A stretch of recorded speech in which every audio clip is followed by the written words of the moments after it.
నమస్తే, welcome to yes news. ముందుగా headlines. జనగణనలో ఖచ్చితత్వం, వేగం రెండూ అవసరం. విజయవాడ నగరపాలక సంస్థ కమిషనర్ ధ్యానచంద్ర. కేంద్ర ప్రభుత్వం పెంచిన పెట్రోల్, డీజిల్ ధరలను రద్దు చేయాలని కోరుతూ విజయవాడ సెంట్రల్ సిపిఎం నాయకులు డిమాండ్. దేశంలోని తొలి quantum secure communications test bed అమరావతిలో ఏర్పాటు కానుంది. ఈ సరికొత్త ప్రాజెక్టుపై ఆంధ్రప్రదేశ్ ముఖ్యమంత్రి చంద్రబాబు నాయుడు హర్షం వ్యక్తం చేశారు. ప్రపంచ టెలికమ్యూనికేషన్ ఇన్ఫర్మేషన్ సొసైటీ దినోత్సవం సందర్భంగా ఆయన ఎక్స్ వేదికగా ఈ విషయాలు వెల్లడించారు. భారత ప్రభుత్వ సమాచార మంత్రిత్వ శాఖకు చెందిన అమరావతి క్వాంటమ్ వ్యాలీ భాగస్వామ్యంతో ఈ ప్రాజెక్టు రూపుదిద్దుకుంటోంది. అమరావతిలోని ఎస్ఆర్ఎం యూనివర్సిటీలో ఈ టెస్ట్ బెడ్ను ఏర్పాటు చేస్తున్నారు. భారత ప్రభుత్వ సమాచార మంత్రిత్వ శాఖకు చెందిన అమరావతి క్వాంటమ్ వ్యాలీ భాగస్వామ్యంతో ఈ ప్రాజెక్టు రూపుదిద్దుకుంటోంది. అమరావతిలోని ఎస్ఆర్ఎం యూనివర్సిటీలో ఈ టెస్ట్ బెడ్ను ఏర్పాటు చేస్తున్నారు. నెక్స్ట్ జనరేషన్ సైబర్ డిఫెన్స్ సొల్యూషన్లకు అమరావతి ఇకపై కేంద్ర బిందువుగా మారుతుందని సీఎం ధీమా వ్యక్తం చేశారు. క్వాంటమ్ టెక్నాలజీకి అమరావతి కేంద్రమని ఆంధ్రప్రదేశ్ ఐటీ విద్యాశాఖల మంత్రి నారా లోకేష్ వ్యాఖ్యానించారు. యువ భారతీయులు అమరావతిలో క్వాంటమ్ టెక్నాలజీ నిర్మాణంలో భాగస్వామ్యం అవుతామని అంటున్నారని పేర్కొన్నారు. గుంటూరుకు చెందిన రిక్షా డ్రైవర్ కుమార్తె పల్లవి కాయల క్వాంటమ్ రంగంలో ప్రతిభ కనబరుస్తుందని తెలిపారు. 10th 600కి 600 మార్కులు సాధించిన పల్లవి ఇప్పుడు IIIT శిక్షణ పొందిన ఇంజనీర్ అని చెప్పుకొచ్చారు. గుంటూరుకు చెందిన రిక్షా డ్రైవర్ కుమార్తె పల్లవి కాయల క్వాంటమ్ రంగంలో ప్రతిభ కనబరుస్తోందని తెలియచేశారు. 10th 600 మార్కులకు గాను 600 మార్కులు సాధించిన పల్లవి ఇప్పుడు IIIT శిక్షణ పొందిన ఇంజనీర్ అని చెప్పుకొచ్చారు. ఈ మేరకు సామాజిక మాధ్యమం ఎక్స్ వేదికగా లోకేష్ పోస్టు పెట్టారు. ముంబై నుంచి అమరావతికి వచ్చిన గోపాల్ జోషి క్వాంటమ్ ఆపరేషన్స్లో సేవలు అందిస్తున్నారని తెలిపారు. జనగణనలో ఖచ్చితత్వం, వేగం రెండూ అవసరమని విజయవాడ నగరపాలక సంస్థ కమిషనర్ ధ్యానచంద్ర అన్నారు. నగరంలోని సీతారాంపురం, సత్యనారాయణపురం, దుర్గాపురం, మాచవరం, ఎన్టీఆర్ కాలనీ తదితర ప్రాంతాలలో విస్తృతంగా పర్యటించి జరుగుతున్న జనగణన ప్రక్రియను క్షేత్రస్థాయిలో పరిశీలించారు. ఈ సందర్భంగా కమిషనర్ మాట్లాడుతూ ఆదివారం రోజు ఎక్కువ మంది ప్రజలు ఇళ్లలో అందుబాటులో ఉండే అవకాశం ఉన్నందున ఈ అవకాశాన్ని సమర్థవంతంగా వినియోగించుకొని జనగణన సంఖ్యను గణనీయంగా పెంచాలని ఎన్యూమరేటర్లు, సూపర్వైజర్లకు ఆదేశించారు. ప్రతి ఇంటిని సందర్శించి పూర్తి వివరాలను సేకరించడంలో శ్రద్ధ వహించాలని, జనగణన ప్రక్రియలో ఎలాంటి లోపాలు లేకుండా జాగ్రత్తలు తీసుకోవాలని సూచించారు. విజయవాడ ఇంద్రకీలాద్రి ఆదివారం వివిధ ప్రాంతాల నుంచి వచ్చిన భక్తులతో రద్దీగా కనిపిస్తోంది. ఆదివారం తెల్లవారుజాము నుంచే దుర్గమ్మవారి ఆలయ కార్యనిర్వహణాధికారులు సీనా నాయక్ ఇంద్రకీలాద్రి ప్రాంగణంలో విస్తృతంగా పర్యటించారు. వివిధ ప్రాంతాల నుంచి వచ్చే భక్తులకు అమ్మవారి దర్శనం త్వరితగతిన అయ్యేందుకు వీలుగా చర్యలు చేపట్టాలని అధికారులకు, సిబ్బందికి ఆదేశాలు ఇచ్చారు.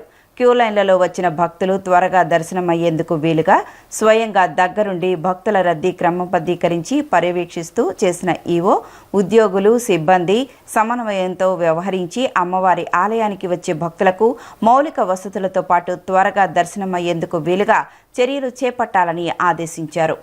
వివిధ ప్రాంతాల నుంచి వచ్చే భక్తులకు అమ్మవారి దర్శనం త్వరితగతిన అయ్యేందుకు వీలుగా చర్యలు చేపట్టాలని అధికారులకు, సిబ్బందికి ఆదేశాలు ఇచ్చారు. క్యూ లైన్లో వచ్చిన భక్తులు త్వరగా దర్శనమయ్యేందుకు వీలుగా స్వయంగా దగ్గరుండి భక్తుల రద్దీ క్రమబద్ధీకరించి పర్యవేక్షణ చేసిన ఈవో, ఉద్యోగులు, సిబ్బంది సమన్వయంతో వ్యవహరించి అమ్మవారి ఆలయానికి వచ్చే భక్తులకు మౌలిక వసతులతో పాటు త్వరగా దర్శనమయ్యేందుకు వీలుగా చర్యలు చేపట్టాలని ఆదేశించారు. విజయవాడ నగరంలో చారిత్రక ఘట్టం ఆవిష్కృతం కానుంది. అంతర్జాతీయ మ్యూజియం దినోత్సవాన్ని పురస్కరించుకొని చారిత్రక బాపు మ్యూజియంలో మ్యూజియం డే నిర్వహించడానికి ప్రభుత్వం అన్ని ఏర్పాట్లు చేసింది. సోమవారం జరిగే వేడుకలకు విజయవాడలోని బాపు మ్యూజియం ముస్తాబైంది. వారసత్వ, సాంస్కృతిక కార్యక్రమాలతో రాష్ట్ర ప్రభుత్వం మ్యూజియం డేను ఘనంగా నిర్వహించనుంది. రాష్ట్ర వ్యాప్తంగా మే 18న మ్యూజియం డేను నిర్వహించాలని రాష్ట్ర ప్రభుత్వం నిర్ణయించింది. విజయవాడలోని చారిత్రక బాపు మ్యూజియంలో అంతర్జాతీయ మ్యూజియం దినోత్సవాన్ని, వారసత్వ, సాంస్కృతిక కార్యక్రమాలతో మ్యూజియం డే వేడుకలు ఘనంగా జరగనున్నాయి. ఎన్టీఆర్ జిల్లా కలెక్టర్ డాక్టర్ జి. లక్ష్మీశ విద్యార్థులు, యువత, జర్నలిస్టులు, సంస్థలు మరియు పౌరులు ఉత్సవాలలో పాల్గొనమని ఆహ్వానించారు. మ్యూజియంలు భవిష్యత్ తరాల కోసం గతాన్ని కలిపే వంతెనలుగా పనిచేస్తూ సాంస్కృతిక గుర్తింపును మరియు చారిత్రక వారసత్వాన్ని రక్షిస్తాయని ఆయన చెప్పారు. మ్యూజియంలు మరియు సాంస్కృతిక వారసత్వం గురించి అవగాహన పెంపొందించడానికి భూగర్భ శాస్త్ర శాఖ, పర్యాటక శాఖ మరియు జిల్లా పరిపాలన, జిజ్ఞాస ఆర్ట్స్ వర్క్స్, ఇంటాచ్ మరియు RAT ఐఎస్ఐతో కలిసి ఒకరోజు వంతు వేడుకలను కలిసి నిర్వహించనున్నారు. ఉదయం 6 గంటలకు బాపు మ్యూజియం నుండి చారిత్రక మొఘల్ రాజ్పురం గుహలకు హెరిటేజ్ వాక్, అనంతరం జ్యోతి ప్రజ్వలనతో వేడుకలు ప్రారంభం కానున్నాయి. వారసత్వ ప్రాముఖ్యత మరియు మ్యూజియంలను సందర్శకులతో మరింత ఆకర్షణీయంగా చేయడంలో అధికారులు ఏర్పాట్లు చేశారు. విద్యార్థులు, యువత మరియు వారసత్వ ప్రియుల కోసం వివిధ పోటీలు మరియు ఇంటరాక్టివ్ కార్యక్రమాలను నిర్వహిస్తున్నారు. ముఖ్యంగా సందర్శకులకు ఆ ఒక్కరోజు ఉదయం 6 గంటల నుండి సాయంత్రం 6 గంటల వరకు ఉచిత ఎంట్రీ మరియు మ్యూజియంలో లేజర్ షో అందించామన్నారు. అనంతరం సాంస్కృతిక ప్రదర్శనలు మరియు సంప్రదాయ కళా ప్రదర్శనలు సాయంత్రం ఇందిరాగాంధీ మున్సిపల్ స్టేడియంలో నిర్వహించబడతాయి. దీని తర్వాత టాలీవుడ్ గాయనుల సంగీత కాంక్రీట్ ఉంటుంది. ఈ నెల 18వ తేదీ సోమవారం కలెక్టరేట్లో ప్రజా సమస్యల పరిష్కార వేదిక కార్యక్రమం ద్వారా ప్రజల నుండి వినతులు స్వీకరించడం జరుగుతుందని జిల్లా కలెక్టర్ డాక్టర్ జి. లక్ష్మీశా ఒక ప్రకటనలో తెలిపారు. ప్రభుత్వ ఆదేశాల మేరకు ప్రజా సమస్యల పరిష్కారానికి పీజీఆర్ఎస్ ద్వారా అర్జీల స్వీకరణ చేపట్టనున్నట్లు తెలిపారు. కలెక్టరేట్, డివిజన్, మున్సిపల్, మండల కేంద్రాల్లో సంబంధిత అధికారులు ప్రజలకు అందుబాటులో ఉండి అర్జీలు స్వీకరిస్తారన్నారు. అదేవిధంగా కలెక్టర్ కార్యాలయ శ్రీ పింగళి వెంకయ్య సమావేశ మందిరంలో రెవెన్యూ క్లినిక్ సేవలు కూడా అందుబాటులో ఉంటాయని, ప్రజలు ఈ అవకాశాన్ని సద్వినియోగం చేసుకోవాలని కలెక్టర్ కోరారు.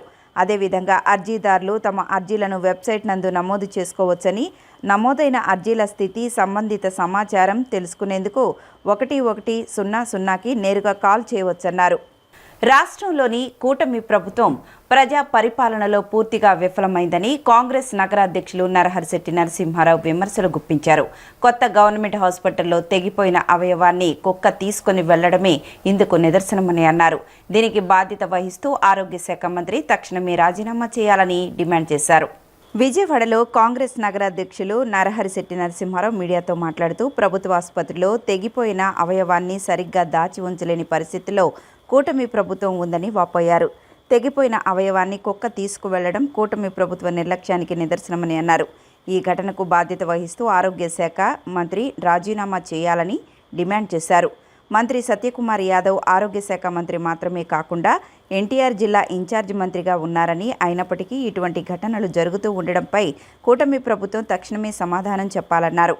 గన్నవరం విమానాశ్రయంలో మౌలిక సదుపాయాల కల్పనలో జాప్యం, ప్రభుత్వ కార్యాలయాల్లో వ్యవస్థాగత అవినీతి మరియు ఇబ్బందుల్లో ఉన్న రైతులకు ఆర్థిక సహాయం లేకపోవడం వంటి అన్ని సమస్యలను కూటమి ప్రభుత్వం పరిష్కరించలేకపోయిందని అన్నారు.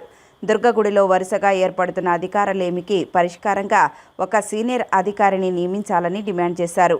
కొత్త విద్యా సౌకర్యాలు, రవాణా కేంద్రాలతో సహా సింగనగర్ ప్రాంతంలో తక్షణ పట్టణాభివృద్ధికి కృషి చేయాలని సూచించారు. ఈ స్థానిక మరియు రాష్ట్ర సమస్యలను పరిష్కరించకపోతే మరిన్ని నిరసనలు చేపడతామని హెచ్చరించారు. మొన్నటి రోజున నిర్లక్ష్యానికి నిదర్శనం అన్నట్టుగా అది డాక్టర్లు తొలగించినటువంటి ఒక కాలుని అక్కడే ఉన్నటువంటి ఫస్ట్ ఫ్లోర్లో ఒక గదిలో నాకు తెలిసి ఒక స్టోర్ రూమ్ లాగా పెట్టి అక్కడ చాలా జాగ్రత్తగా గురించి వెళ్ళేటప్పుడు తాళం వేస్తాం. అటువంటిది ఆ రోజు కుక్క నోట కరుచుకుని అక్కడ పేషెంట్లు, వారి బంధువులు, హాస్పిటల్ సిబ్బంది అందరూ కూడా నిర్ఘాతపోయే పరిస్థితుల్లో అది వేరు విహారం చేస్తే సూపరింటెండెంట్ గారికి కానీ, అక్కడ ఏజెన్సీలో ఉన్న వాళ్ళకి కానీ, గవర్నమెంట్ హాస్పిటల్లో ఉన్నటువంటి ఉన్నతాధికారులకు కానీ ఎవరికి కూడా పట్టినట్టు వ్యవహరించేది చాలా దారుణమైనటువంటి సంఘటన. ఈ రాష్ట్రంలో వైద్య శాఖ మంత్రి ఉన్నటువంటి సత్యకుమార్ గారు, ఆయన వైద్య ఆరోగ్య శాఖ మంత్రి కాదు, ఎన్టీఆర్ జిల్లాకు కూడా వారు ఇన్ఛార్జి మంత్రివర్యులుగా ఉన్నారు. ఆయన ఇన్ఛార్జిగా ఉన్నటువంటి మంత్రిగా ఉన్నటువంటి జిల్లాలో ముఖ్యంగా కోతవేటు దూరంలో వాళ్ళ రాజధాని దగ్గరలో ఉన్నటువంటి గవర్నమెంట్ జనరల్ హాస్పిటల్ ఇటువంటి ఘోరం జరిగితే నైతిక బాధ్యతగా సత్యకుమార్ గారు రాజీనామా చేయాలని కాంగ్రెస్ పార్టీకి మేము డిమాండ్ చేస్తున్నాం. వార్తలు ముగించే ముందు హెడ్లైన్స్ మరొకసారి. జనగణనలో ఖచ్చితత్వం, వేగం రెండూ అవసరం. విజయవాడ నగరపాలక సంస్థ కమిషనర్ ధ్యానచంద్ర. కేంద్ర ప్రభుత్వం పెంచిన పెట్రోల్, డీజిల్ ధరలను రద్దు చేయాలని కోరుతూ విజయవాడ సెంట్రల్ సిపిఎం నాయకులు డిమాండ్. ఈ వార్తలు ఇంతటితో సమాప్తం. నమస్కారం.